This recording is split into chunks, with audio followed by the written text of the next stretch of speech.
today is the first day of nomination. However, according to the information reaching our office, no application or no nomination has been filed by any candidate till now.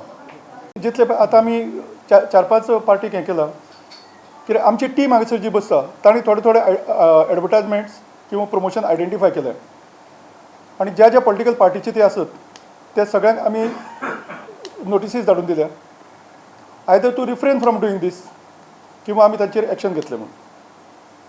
कारण प्रत्येक advertisement किंवा प्रत्येक promotion जे media किंवा हाजेर वता it requires certification from our office. म्हणजे ते कोणेच हांगसर सर्टिफिकेशन घेतलेलें ना. Third party cannot interfere with your things unless you are promoting or you are authorising him to do so. म्हजें प्रमोशन जर करतलो म्हजे कोण तरी वेल विशर्स करतले हांवें एक म्हणजे तांकां बंद करूंक जाय की बाबा म्हजें प्रमोशन तूं करूं नाका म्हणून. ऑर अदरवायज ते करतात ते तूं मुखाट्यान हें केलें अर्थात तुजी ताका मान्यताय आसा अशें आमी धरतले. जर तुजी मान्यताय ना तुवें त्या प्रमाणे स्टेटमेंट दिवंक जाय की आपली हाका मान्यताय ना किंवा ताजेर कारवाई करची अशें म्हणून किंवा तुवें स्वता कारण अकॉर्डिंग टू स्टँडर्ड लॉ तुवें ताजेर हें दिवंक जाय की ताजेर कारवाई कर म्हणून.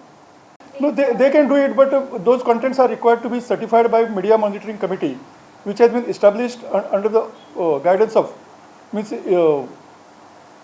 under the judgment which has been delivered by Honorable Supreme Court.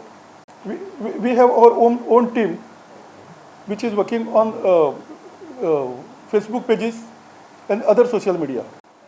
Any advertisement or any promotion on social media in the name of a candidate or in the name of party has to be certified by, if it is of candidate, then district level media monitoring committee, and if at all it is state level or of a party, then it is required to be authenticated and certified by state level media monitoring committee.